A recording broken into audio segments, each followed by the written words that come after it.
जय माँ भारती। मैं प्रियंका माने। आज के बच्चे का कल भारत आज के बच्चे कल भारत बनाएंगे। ये मेरे देश का नया सवेरा लाएंगे। इन्हें खेलने दो, इन्हें कूदने दो, मत बांधो किसी जंजीर से। मत बांधो किसी जंजीर से। ये आगे जाकर भारत की एक नई पहचान बनाएंगे। ये जो बच्चे हैं वो एसेट है हमारी। ये हमारी कल का फ्यूचर है। और जो हमारे देश का भविष्य जो है ना, ये बच्चों के हाथ में होता है। पर पर आपको जानकर हैरानी होगी कि हर साल भारत में 10,000 से भी ज्यादा बच्चे एग्जाम के कारण, पढ़ाई के कारण, पढ़ाई के डर के कारण सुसाइड करते हैं। ये चल क्या रहा है? ये चल क्या रहा है? समझ में नहीं आ रहा है कि बच्चों को क्या तकलीफ आ रही है। आप हर एक घर छोड़ के दूसरे घर में देखोगे ना तो 3 समस्या आपको दिखाई देगी। पहला जो है ना, माता पिता भी और जो बच्चे हैं ना वो स्ट्रेस और फ्रस्ट्रेशन में आ गए हैं। जो दूसरा है ना वो है करियर के बारे में, प्रोफेशन के बारे में चिंता है कि कौन सा करियर चूज करना है, कौन सा प्रोफेशन चूज करना है। और जो तीसरा है, वो तीसरा क्या है पता है आपको? वो है माता पिता और जो बच्चों का एक रिलेशन होता है ना, वो खराब होते जा रहा है, वो दूर होते जा रहे हैं। हम टेक्नोलॉजी में तो आगे बढ़ते जा रहे हैं, पर हम खुद से और हमारे जो आजू बाजू का जो परिवार है ना, उनसे दूर जा रहे हैं। बच्चों को माता पिता का समझ में नहीं आता है और माता पिता को बच्चों का समझ में नहीं आता है। ये क्या चल रहा है पता है आपको? 19वीं सदी का 19th सेंचुरी की जो पढ़ाई है, जो लर्निंग है, वो 20th सेंचुरी के मेथड से 21 साल के जो 21st सेंचुरी के बच्चे हैं ना, उनको पढ़ाया जा रहा है, उनको सिखाया जा रहा है। जो लर्निंग कौन सी है तो 19वीं सदी की, मेथड है 20वीं सदी के, और बच्चे कौन से तो 21वीं सदी के, 21st सेंचुरी के। तो ये कैसे तालमेल बैठेगा? आपको पता है, आपका बच्चा अगर गुस्सा करे, एग्जाम में कम नंबर लाए, आपकी बात सुने नहीं, तो आप क्या करते हो? एक तो उसे डांटते हो, उसे मारते हो, पीटते हो। तो अभी मुझे बताओ, ये सब करके कुछ फायदा होता है? मुझे पता है आपका आंसर नहीं होगा। इंडिया में पता है आपको, मोस्टली इंडिया में जो माता पिता है ना, ज्यादा खर्चा बच्चों की एजुकेशन पर करते हैं। ज्यादा से ज्यादा वो अच्छी तरीके से उनको एजुकेशन मिले ऐसा खर्च करते हैं। 70 to 75% बच्चे जो होते हैं ना, वो अपना करियर अपने माता पिता के मुताबिक चूज करते हैं, या तो जो अपना फ्रेंड है, दोस्त है, जिस डायरेक्शन में गया, जो करियर उसने सिलेक्ट किया, उसके पीछे वो जाते हैं। मीन्स अपना खुद का कोई कुछ डिसीजन वो दे ही नहीं पाते। उसका कुछ पता ही नहीं है, होता है कि उसे क्या करना है। आपको पता है आजकल ट्रेंड चल रहा है, एक 3-4 साल का बच्चा आ जाए, बच्चा हो जाए, एक बार वो ठुमका भी लगा दे ना, तो माता पिता कहते हैं मेरा बच्चा ना डांस ही करेगा। वो थोड़ा एक गाना गाने लगा ना, मेरा बच्चा तो गाना ही गाएगा, मेरा बच्चा अभी जाएगा तो टीवी पे ही जाएगा। आपने देखा है क्या? आपको पता है क्या? अरे ये बच्चे को इंटरेस्ट है क्या उसमें? वो बच्चा दिन भर वो पूरा 6-7 घंटा स्कूल में जाता है, वहां आने के बाद ट्यूशंस में जाता है, फिर लगता है नहीं नहीं मेरा बच्चा है ना डांस सीखना चाहिए, डांस करता है, फिर क्या करता है, गाना गाने के लिए भेज देते हैं। अगर कोई स्पोर्ट्स एक्टिविटी भी चाहिए, उसको स्पोर्ट्स एक्टिविटी, जिम्नास्टिक भी लगा देते हैं। वो थका हारा बच्चा रात को आता है, बिना खाना खाते भी सो जाता है। वैसे ही सुबह उठता है, स्कूल में जाता है, आधी नींद में होता है। ना वो स्कूल में अच्छा कुछ कर पाता है, ना वो एक्टिविटी जो आपने लगाई होती है ना उसमें कुछ कर पाता है। हम कहते हैं ना घर का ना घाट का, ऐसा बन जाता है। आप सुनते ही नहीं, आप देखते ही नहीं, आपको पता ही नहीं होता है कि वो बच्चे को क्या इंटरेस्ट है, वो क्या करना चाहता है। अगर कोई बच्चा ऐसा कहे ना कि 7वीं 8वीं में अगर बच्चा हो, और अगर वो पापा से माँ से कहे ना, मुझे ना माँ पापा मुझे ना ऐसा कुछ तो भी अलग करना है, तो माता पिता क्या कहते हैं, अरे बस अभी न मत कर, अभी 10th तेरा बहुत इंपॉर्टेंट है, वो होने के बाद तुझे जो करना है वो कर। वो कैसे तो भी वो आगे चला जाता है, वो 10th कंप्लीट कर लेता है। फिर 10th होने के बाद वो लगता है अरे मुझे कुछ अलग करना चाहिए। तब वो माता-पिता कहते हैं नहीं, ये जो होता है ना अभी टर्निंग पॉइंट होता है 12th, तो उसे 12th के ऊपर 12वीं के ऊपर पूरा अपना कंसंट्रेट करना है। तो कैसे भी करके वो 12th भी हो जाता है। फिर बाद में जब सब जाते हैं आर्ट्स, कॉमर्स, साइंस, आपको भी पता है वो स्ट्रीम में जाते हैं, फिर एजुकेशन जो अपना ग्रेजुएशन है वो करने जाता है, फ्लो के साथ वो भी आगे बढ़ जाता है। अभी आपको पता है ग्रेजुएशन का तो कोई सवाल नहीं, सब पोस्ट ग्रेजुएशन के लिए जाते हैं, वो पोस्ट ग्रेजुएशन के लिए जाता है। ये सब फिर वो इंटरेस्ट की फील्ड में कहा जा रहा है, वो अपने फ्लो के साथ आगे आगे आगे ही बढ़ता जा रहा है। आपको देख रहे होगे, यहाँ देख रहे हैं, सुन रहे हैं, सभी को एक सवाल है कि आपको पता है ये सब करने के बाद जो 35 या 40 उम्र में भी आ गए ना, तो भी उनको लगता है अरे 35 और 40 उम्र हो गई, कुछ ना कुछ काम करके करते हैं, तो भी उनको लगता है कि ये जो कर रहे हैं ना वो हमारी इंटरेस्ट की फील्ड ही नहीं है। यहाँ सुन रहे हर एक को लगता होगा, बहुत लोगों को लगता होगा। एक बार सोच के तो देखिए कि जो आप कर रहे हो सच्ची में आपका पैशन है, सच्ची में आपकी इंटरेस्ट की फील्ड है। बहुत लोगों का मन ही मन आंसर नहीं होगा, मुझे पता है। तो ये क्या कर रहे हैं हम, नर्सरी से लेकर पोस्ट ग्रेजुएशन तक हम अपनी जिंदगी के 25 साल लगा देते हैं। ये होने के बाद हम 25 से 30 लाख रुपए खर्च करते हैं, और ये होने के बाद, ये सब कुछ होने के बाद हमें 10,000 की नौकरी भी मिल जाए ना, इसकी भी गारंटी हमारे पास नहीं होती है। तो ये क्या फायदा है करके, क्या है फिर हमारा, ये करके ही क्या फायदा है। आपने देखा होगा, आपने बहुत ऑब्जर्व किया होगा कि बच्चा जो होता है ना, सेम एक क्लासरूम होता है, सेम क्लासरूम होता है, सेम टीचर होती है, सेम बुक्स होते हैं, पर उसमें भी कोई बच्चे एक्सीलेंट होते हैं, कोई बच्चे एवरेज होते हैं, कोई बच्चे पुअर होते हैं। आपने देखा होगा कि ऐसा ही होता है।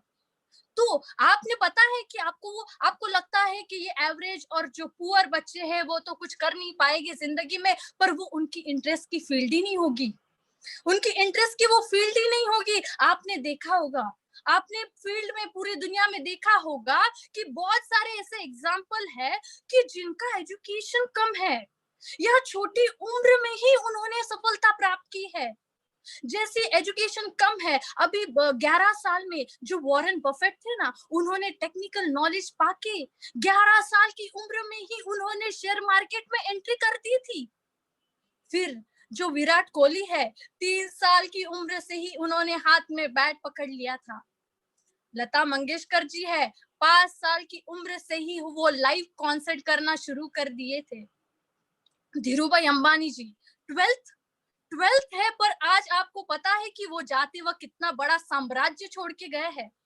आपने नाम सुना होगा ओयो होटल्स का, जिसके फाउंडर है रितेश अग्रवाल। 12th पास है वो, सिर्फ 12th पास है, तो भी आज वो सक्सेसफुल बने हैं। आपको एक एग्जांपल बताऊंगी, एक अर्कित जायसवाल करके बच्चा है, जिसने 7 साल की उम्र में ही अपनी बेली सर्जरी की थी, जो स्किन में जो नाभि का होता है ना, वो बेली सर्जरी उसने की थी। और 12th जब वो 12 साल को हुआ ना, तब उसने मेडिकल यूनिवर्सिटी में एडमिशन लिया, और 17 साल की उम्र में वो मास्टर होके बाहर निकला है। ये लोगों ने क्या किया पता है, कम उम्र में ही अपना जो टैलेंट होता है ना अंदर का, इनबॉर्न टैलेंट पहचाना। जो इनबॉर्न टैलेंट उन्होंने पहचाना, फिर वो पैशन में कन्वर्ट कर दिया, फिर उसका प्रोफेशन में कन्वर्ट किया, और फिर वो सक्सेसफुल हो गए हैं। आपको पता है, आप सब लोग पता है आपको कि जब एक गाड़ी आप खरीदते हो, या कोई भी मशीन खरीदा, या मोबाइल जिसमें आप देख रहे हो, या लैपटॉप जिसमें आप देख रहे हो, जब आप वो खरीदते हो, तो वो जब वो बॉक्स खोलते हो ना, तो एक छोटा सा बुक आता है उसमें, आप सभी को पता होगा। तो वो बुक में क्या होता है, वो प्रोडक्ट जो होता है, जो कार होती है, जो मोबाइल होता है, उसके बारे में इंफॉर्मेशन होती है कि इसे कैसे ऑपरेट किया जाए। उससे आपको समझ में आता है कि ओके ये मोबाइल है, इसमें ये फंक्शन है, इसमें ये बटन दबाया तो ये फंक्शन होता है, ये बटन दबाया तो ये फंक्शन होता है।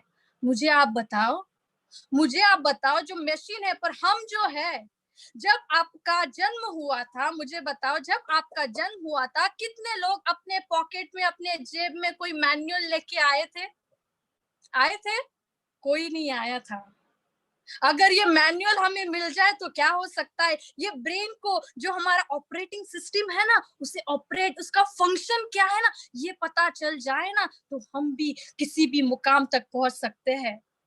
हमें लगता है कि हम अपना ब्रेन का अच्छी तरीके से 100% उपयोग करते हैं।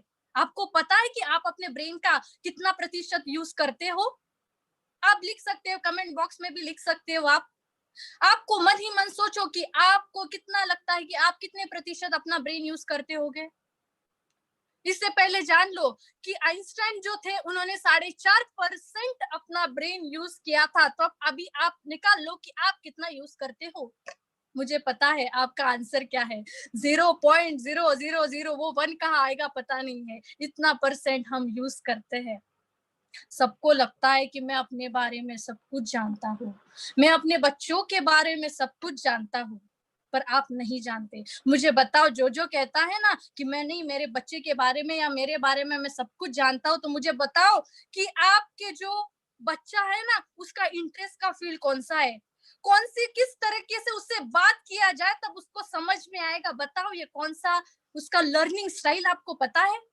कोई किसी को भी नहीं पता है। सिर्फ सिस्टम फॉलो करते जा रहे हैं, जैसे दूसरे कर रहे हैं ना, वैसे हम सिस्टम फॉलो करते जा रहे हैं। अगर ये मैनुअल आपको मिल जाए तो कैसा होगा? तो आपका जो मैनुअल आपको अगर मिल जाए ना, तो आप अपनी ऑपरेटिंग सिस्टम को कैसे इस्तेमाल करते वो समझ में आएगा। हम देखते ये मैनुअल कौन सा है। ये मैनुअल का नाम क्या है पता है आपको? DMIT। इसे क्या कहते हैं? DMIT, that is dermatoglyphic multiple intelligence test. हम अभी समझते हैं कि ये टेस्ट क्या होती है। जो पहला जो वर्ड है ना, दैट इज डर्मेटोग्लिफिक। डर्मा मानी स्किन जो होती है अपनी, और ग्लिफिक्स मानी जो अपने फिंगर, जो प्रिंट्स होते हैं ना, वो। तो उसका स्टडी करना, उसका साइंटिफिक स्टडी करना, उसको कहते हैं डर्मेटोग्लिफिक्स। और वो जो इन्वेंट किया है ना, वो डॉक्टर कमिंस जी ने इन्वेंट किया है। और बाकी का कौन सा है? Multiple intelligent test. वो जो होता है, वो क्या होता है? हर एक ब्रेन में अलग अलग जो पार्ट होते हैं, उसका स्टडी, और हर एक पार्ट का अलग अलग फंक्शन होता है, जो इन्वेंट किया है डॉक्टर गार्डनर ने। अभी हम देखेंगे कि जब ये जो फिंगरप्रिंट जो होती है ना, आपको पता है ये फिंगरप्रिंट हर हर एक का यूनिक होता है। ये अपनी फिंगरप्रिंट्स जो जो होती है ना, वो अपनी आइडेंटिटी रिवील करती है, जेनेटिक इंफॉर्मेशन अपनी रिवील करती है। जब एक बच्चा होता है ना, जब माँ के पेट में एक बच्चा होता है, तब वो जब 13 हफ्ते से 21 हफ्ते का जो टाइम पीरियड होता है ना, तब उसका ब्रेन का डेवलपमेंट होता है। और उसी समय उसका जो फिंगरप्रिंट है ना, उसका डेवलपमेंट होता है। और इस पर रिसर्च करने के बाद ऐसा पता चला कि ब्रेन और जो अपना फिंगरप्रिंट है ना, उसका कोरिलेशन है। जब ब्रेन का डेवलपमेंट होता है, और ब्रेन के डेवलपमेंट के लिए 3 कारण इफेक्ट करते हैं, वो हम देखेंगे। जब माँ के पेट में जो बच्चा होता है ना, तो पहला डेवलपमेंट का जो कारण होता है ना, वो पहला होता है जेनेटिक इंफॉर्मेशन। जो बच्चों के दिमाग में जो जेनेटिक इंफॉर्मेशन जाती है, वो अपनी माँ से जाती है या उसके पापा से जाती है। फिर दूसरा जो कारण होता है ना, वो होता है माँ जो विचार करती है, जिसका जो माँ जिसके बारे में विचार करती है, उसका इफेक्ट उस ब्रेन के डेवलपमेंट पर आता है। आपने देखा होगा, जो प्रेग्नेंट लेडीज होती है ना, हमेशा वो पीरियड में ना कुछ धार्मिक किताबें पढ़ती है, सेल्फ डेवलपमेंट की किताबें पढ़ती है, सुनती है। इससे उस बच्चे का जो ब्रेन होता है ना, वो डेवलप होता है। और जो तीसरा जो होता है ना, वो क्या होता है? जो माँ जिस वातावरण में होती है ना, वो भी किसी ना किसी प्रकार से ये ब्रेन के डेवलपमेंट को इफेक्ट करता है। तो इसका पूरा जो होता है, इसी प्रकार वो ब्रेन का क्या होता है? डेवलपमेंट होते रहता है। और इसी प्रकार ब्रेन और जो अपने जो फिंगरप्रिंट्स है ना, उसका रिलेशन है। बाद में उस पर रिसर्च करने के बाद जैसे ब्रेन डेवलप होता है, वैसे ही जो फिंगरप्रिंट्स है ना, उसका डिजाइनिंग भी होते रहता है। फिर आपके इसी प्रकार फिर आपके इस फिंगरप्रिंट से आपके अंदर जो टैलेंट है, जो इंटेलिजेंस है, वो समझ में आते हैं, वो समझ में आते हैं। आपको पता है कि आप जो इस दुनिया में आने के बाद जो ज्ञान जो होता है, जो सीखते हैं, जैसे मान लो हम स्कूल में जाते हैं, तो हम अलग-अलग सब्जेक्ट पढ़ते हैं, साइंस पढ़ते हैं, हिस्ट्री पढ़ते हैं, ज्योग्राफी पढ़ते हैं, तो उसके लिए क्या होता है, हमारी एग्जाम होती है, फिर हमें एक मार्कशीट मिलता है कि चलो हिस्ट्री में आपको इतने मिले हैं, साइंस में इतने मिले। इससे आपको पता चलता है कि चलो जो हमें जो पढ़ाई की है उसका हमें कितना इंफॉर्मेशन है, उस रिजल्ट से हमें पता चलता है। वो जो बाहरी हम आने के बाद जो ज्ञान प्राप्त करते हैं ना, उससे कहते हैं एक्वायर्ड टैलेंट। और जो हम अंदर से जो इनबॉर्न टैलेंट, जन्म से पहले जो हमारी ब्रेन की डेवलपमेंट होती है ना, वो अंदर जो होता है वो होता है इनबॉर्न टैलेंट। पर इनबॉर्न टैलेंट के लिए आज तक कोई टेस्ट नहीं थी। तो ये डीएमआईटी क्या है, वो टेस्ट है जिसके वजह से आपको पता चलेगा कि आपके ब्रेन में कौन सा टैलेंट है, आप किसके लिए बने हो। आप हमेशा कहते हैं कोई बच्चा अच्छे से गाता होगा ना, छोटा बच्चा, तो आप कहते हैं कि ये जरूर भगवान की देन है, ये टैलेंट है ना, भगवान की देन है। वही टैलेंट को हम कहते हैं इनबॉर्न टैलेंट। तो हम देखेंगे कि इसमें क्या होता है, जैसे अपना एक्वायर्ड टैलेंट हो गया, वैसे इनबॉर्न टैलेंट हो गया। और जब ये इनबॉर्न टैलेंट जो जन्मजात जो हमें ज्ञान होता है, वो अगर आपको पता चल जाए ना, तो आप अपने बच्चे को सुनहरा भविष्य दे सकते हो। आपको पता है क्या कि हमारा ब्रेन यहाँ पे होता है, ये सबको पता है कि दिमाग यहाँ पे होता है। आपको पता है कि ऐसा कुछ लेफ्ट राइट ब्रेन और लेफ्ट ब्रेन ऐसा कुछ होता है। बहुत लोग है ना अभी सोच रहे होंगे, पहले तो पता था कि ब्रेन होता है, पर अभी ये राइट भी होता है और लेफ्ट भी होता है, ऐसे दो होते, ये पता नहीं था। तो अभी समझ लो कि हमारे पास है ना, जैसे आपको पता है जैसे मोबाइल में हर एक ऐप का अलग अलग फंक्शन होता है, वैसे ही जो हमारा ब्रेन है ना, उसके हर एक पार्ट का अलग अलग फंक्शन होता है। जैसे अपना जो राइट है और ये लेफ्ट है, जो लेफ्ट है ना, अभी हम देखते हैं, सपोज ये मैंने हाथ में एक पेन पकड़ लिया है, तो अभी सोचो कि सपोज मैंने ये राइट हैंड में ये मैंने अपना एक पेन पकड़ लिया है, ये कौन से ब्रेन का काम हो सकता है, एक बार सोच के तो देखो। बहुत लोग सोच रहे होंगे कि ये तो राइट है, क्योंकि राइट हैंड में पकड़ा हुआ है इसलिए राइट है। पर ये बात गलत है। अपनी सिस्टम है, पता है कैसे काम करती है। अपना जो राइट पार्ट होता है ना, राइट ब्रेन होता है ना, वो हमारे लेफ्ट साइड के बॉडी को कंट्रोल करता है, और जो लेफ्ट ब्रेन होता है ना, हमारे राइट साइड के बॉडी को कंट्रोल करता है। जैसे हमारा जो लेफ्ट ब्रेन होता है ना, वो बहुत तर्क का होता है, लॉजिकल थिंकिंग करता है, और जो हमारा जो राइट होता है ना, वो रचनात्मक चीजें जो होती है, क्रिएटिव चीजें, इमेजिनेशन का काम करता है। आपने देखा होगा, आपने ऑब्जर्व किया होगा आसपास में, या आप खुद ही, जो बच्चे लेफ्ट हैंड से लिखते हैं ना, जो बच्चे लेफ्ट हैंड से लिखते हैं ना, वो बहुत सारे बच्चे हैं, वो है ना कौन सी तो भी कला क्षेत्र जो है ना, आर्ट्स में बहुत इंटरेस्ट लेते हैं, उनका आर्ट्स में बहुत इंटरेस्ट होता है। आपने देखा होगा, आपने ऑब्जर्व किया होगा, जो लेफ्टी हम बोलते हैं ना, लेफ्टी है, जो लेफ्टी लोग होते हैं ना, जो क्रिएटिव ब्रेन काम करता है उनका, वो कला के क्षेत्र में कुछ ना कुछ पेंटिंग या कुछ कला जो होती है, म्यूजिकल कला, इंस्ट्रूमेंट बजाना, उसमें बहुत अच्छा इंटरेस्ट वो दिखाते हैं। अभी हम देखते हैं, जो ह्यूमन ब्रेन होता है ना हमारा, वो जब 0 से 3 साल का जब बच्चा होता है ना, उसका हार्डवेयर डेवलप होता है, जो इमोशनल एरिया उसका डेवलप होता है। फिर बाद में जो 4 साल से 8 साल का होता है ना, उसका सॉफ्टवेयर डेवलप होता है। जो आपने नोटिस किया होगा कि जो 4 साल से 8 साल के बच्चे होते हैं ना, वो बहुत सारा क्वेश्चन पूछते हैं, ये कैसे हुआ, ये ऐसा क्यों होता है, ये वैसा क्यों होता है। ये आपने ऑब्जर्व किया होगा कि ये जो बच्चे होते हैं ना, ये 4 to 9 10 तक ये बहुत सारे क्वेश्चन पूछते हैं। उनका क्या होता है पता है, वो टाइम पीरियड में उनका सॉफ्टवेयर डेवलप होता है।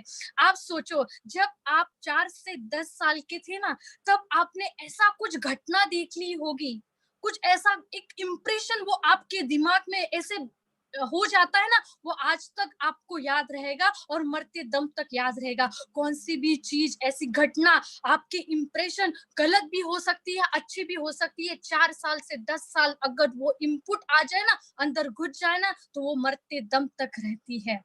फिर बाद में जो होता है ना, वो 9 से आगे लेकर जो होता है ना, वो ऑपरेशनल होता है। अगर आपका हार्डवेयर भी बन गया, अगर आपका सॉफ्टवेयर भी बन गया, फिर वो क्या करता है, ऑपरेटिंग मोड में आता है। फिर वो अच्छा या बुरा डिसीजन, या डिसीजन लेने का, करना या नहीं करना, ऐसे स्टेप में वो आगे बढ़ने लगता है। इसलिए हर एक जो ड्यूरेशन होता है ना, एज ग्रुप होता है ना, उसका अलग अलग अलग अलग वो ऑपरेशन होता है। अगर अभी हम देखेंगे कि ये जो डीएमआईटी होती है ना, उसमें ऐसा क्या क्या कवर किया है। पहला जो है ना, उसमें 8 मल्टीपल इंटेलिजेंस दिए है। जो 8 मल्टीपल इंटेलिजेंस दिए गए ना, वो है, जो पहला होता है ना, वो लॉजिकल है। Logical means problem solving. जिनके अंदर ये लॉजिकल गुण अच्छा होता है ना, वो अच्छी तरीके से मैथमेटिक्स कर पाते हैं, और वो ज्यादा करियर ऑप्शन कौन सा चूज करते हैं, वो सीए बनते हैं, मैथमेटिशियन बनते हैं। जो दूसरा होता है ना, वो होता है लिंग्विस्टिक, भाषा। उनका जो कमांड होती है ना भाषा पर, वर्ड्स पर, वो बहुत अच्छी होती है। वो कौन से होते हैं, जो कौन सी फील्ड सिलेक्ट करते हैं, वो तो ऑथर बनते हैं, पोएट बनते हैं, या न्यूज रीडर बनते हैं। फिर आता है म्यूजिकल। जो बच्चे म्यूजिक में इंटरेस्ट रखते हैं, जिनका ये म्यूजिकल जो गुण होता है ना, इंटेलिजेंस वो ज्यादा होता है ना, वो सिंगिंग में अच्छा इंटरेस्ट रखते हैं। वो फिर सिंगर बनते हैं, म्यूजिक डायरेक्टर बनते हैं। फिर बाद में आता है स्पेशल और विजुअल इंटेलिजेंस। मीन्स ये जो होते हैं ना, ये जिनमें ये गुण होता है ना, वो एक चीज है ना, बहुत सारे एंगल से देखने की कोशिश करते हैं। वो हमेशा इमेजिनेशन में बिलीव करते हैं, वो हमेशा ख्यालों में ही डूबे रहते हैं, कुछ अलग करने का सोचते हैं। ये कौन से होते पता है आपको, जो स्पेस में जाते हैं, कुछ अलग, जो आर्किटेक्ट जो होते हैं ना, कुछ अलग अलग एंगल से कुछ अलग डेवलप करते हैं, वो आर्किटेक्ट फील्ड में जाते हैं या सिविल इंजीनियर बनते हैं। फिर बाद में आता है बॉडी काइनेस्थेटिक, जो अपनी बॉडी को 100% यूज करते हैं। जैसे आपको पता होगा एथलेटिक्स होते हैं, फिर आपको पता है डांसर होते हैं, जिनका जो बॉडी काइनेस्थेटिक ये गुण अच्छा होता है ना, वो एथलेटिक्स में इंटरेस्ट रखते हैं, डांस में इंटरेस्ट रखते हैं। फिर आता है इंटरपर्सनल, जो दूसरों को समझ पाते हैं बहुत अच्छी तरीके से, दूसरों के साथ अच्छी तरीके से काम करते हैं, दूसरों को समझ पाते हैं ना, उनका इंटरपर्सनल जो स्किल होता है ना, वो बहुत ही अच्छा होता है। जो कौन से होते हैं, एक तो काउंसलर बनते हैं, टीचर बनते हैं, ट्रेनर बनते हैं। फिर आता है इंट्रापर्सनल। जो इंट्रापर्सनल होता है ना, वो क्या है, सेल्फ मोटिवेटेड होते हैं, सेल्फ अंडरस्टैंडिंग। वो खुद को अपने आप को बहुत ही अच्छी तरीके से जानते हैं। वो कौन से होते हैं, मोस्टली आध्यात्मिक फील्ड में जो होते हैं ना लोग, वो होते हैं, मान लो योगा टीचर भी होते हैं। फिर बाद में आता है लास्ट जो होता है ना, नेचुरल। नेचुरल जो होता है ना, वो नैसर्गिक चीज जो अपने आजू बाजू होती है ना, प्लांट्स होते हैं, पौधे होते हैं, एनिमल, उसमें बहुत सारी दिलचस्पी लेती है। जिनका ये गुण अच्छा होता है ना, तो वो नैसर्गिक जो चीजें होती है ना, उसमें अच्छी तरीके से वो उनका इंटरेस्ट होता है। फिर बाद में आपने सुना होगा, आप किसी बच्चे का अच्छा 80 90% 95% आ गया ना, तब आप बोलते हैं कि अरे ये बच्चे का ना आईक्यू अच्छा है। आप क्या बोलते हैं, इसका आईक्यू अच्छा है, दैट इज इंटेलेक्चुअल क्वेश्चन इसका अच्छा है। पर आपको सिर्फ इंटेलेक्चुअल क्वेश्चन आईक्यू ही पता है, आपको ईक्यू नहीं पता, इमोशनल क्वेश्चन। आपको एसक्यू नहीं पता, सोशल क्वेश्चन, सामाजिक गुण, ये आपको पता नहीं। ये अलग अलग क्या होते हैं, क्वेश्चन होते हैं। सिर्फ पढ़ाई कर ली, पर ये पढ़ाई जो हमने लर्निंग की है, उसका अगर समाज के लिए कोई उपयोग ही नहीं है, तो क्या इसका उपयोग ही नहीं है, तो क्या पढ़ाई करके भी कोई फायदा नहीं है। इसलिए इंटेलेक्चुअल क्वेश्चन तो चाहिए, पर इसको फिर बाद में जो होता है ना, वो है भावनिक गुण, दैट इज इमोशनल क्वेश्चन भी उतना ही जरूरी है। फिर एसक्यू, सामाजिक गुण, उतना ही जरूरी है।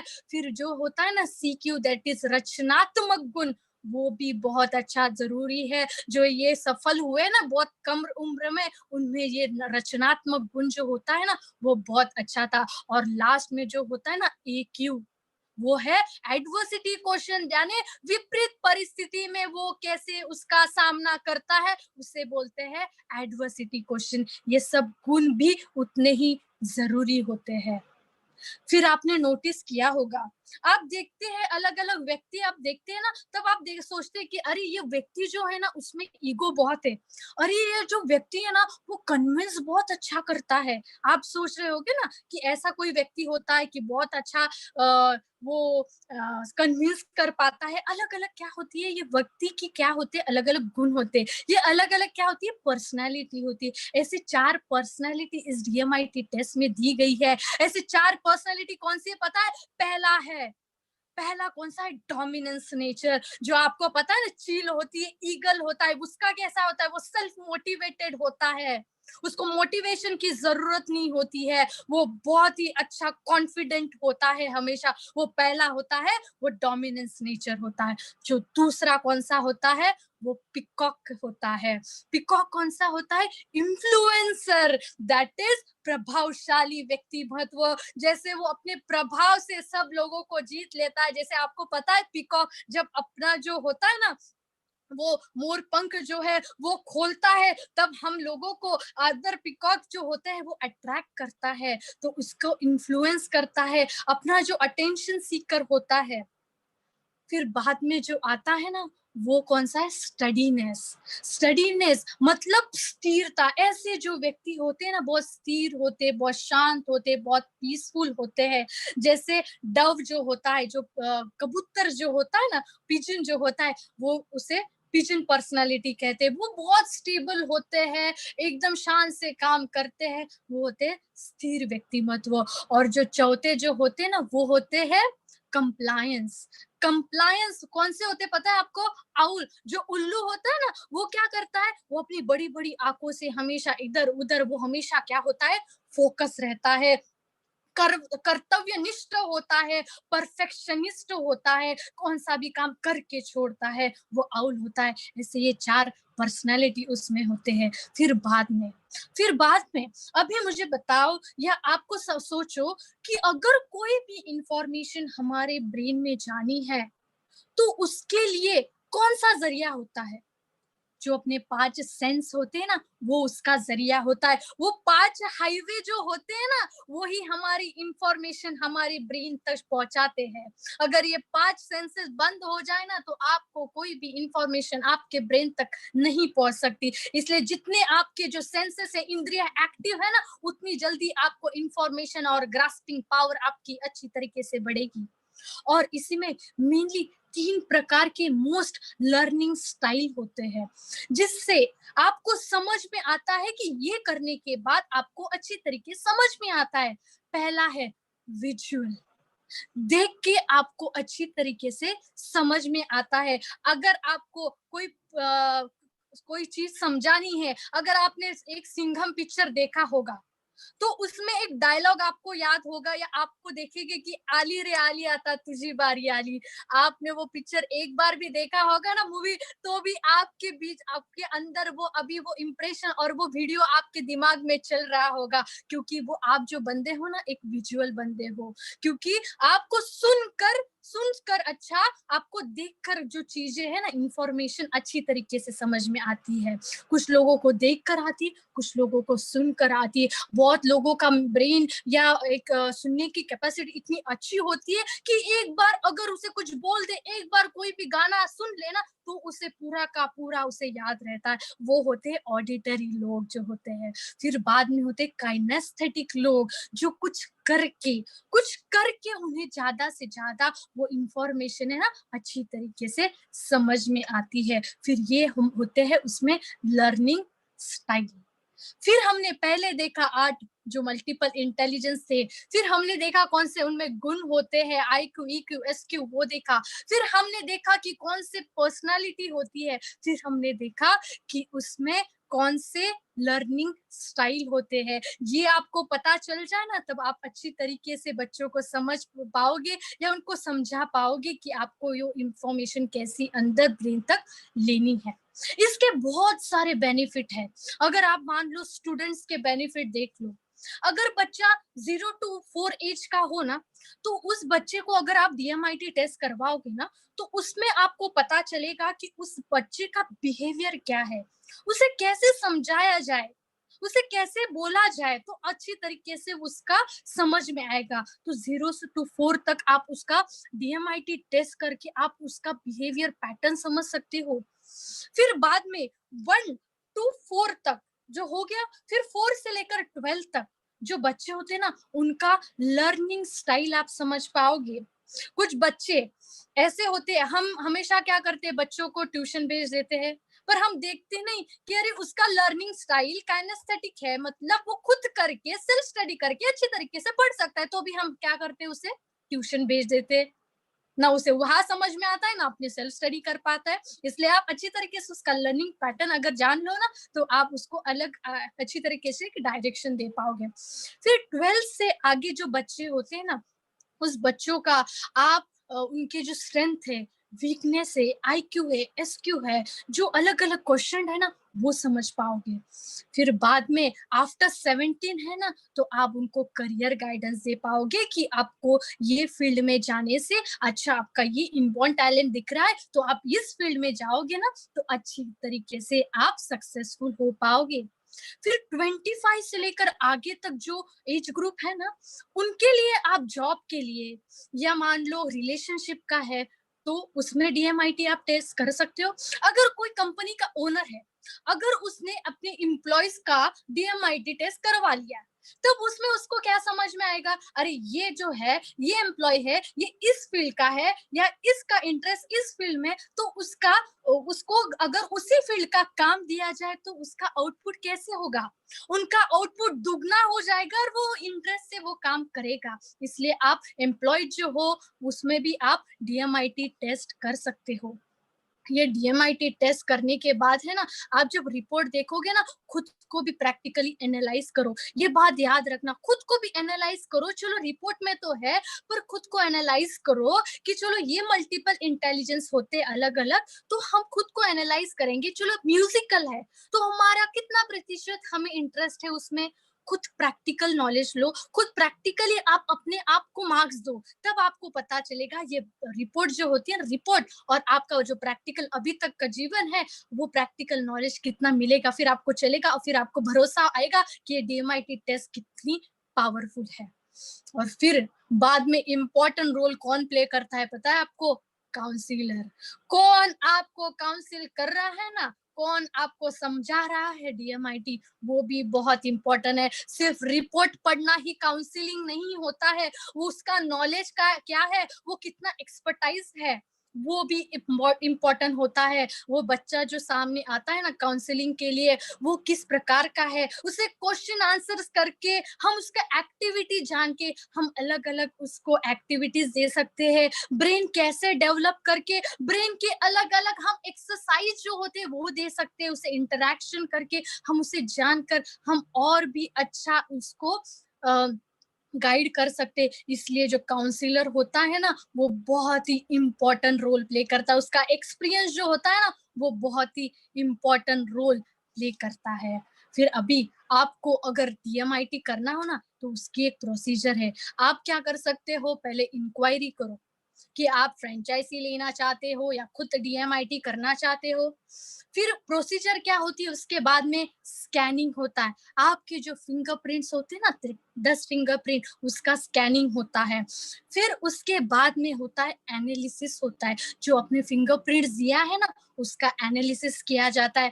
फिर एक रिपोर्ट जनरेट होता है, और ये रिपोर्ट जनरेट होने के बाद फिर जो काउंसलर है वो काउंसिल करता है। ये पूरा होता है डीएमआईटी टेस्ट। और आप भी अपने बच्चे के टैलेंट को पहचानिए और उसको अपना उज्जवल आगे का उज्जवल भविष्य दें। Thank you very much.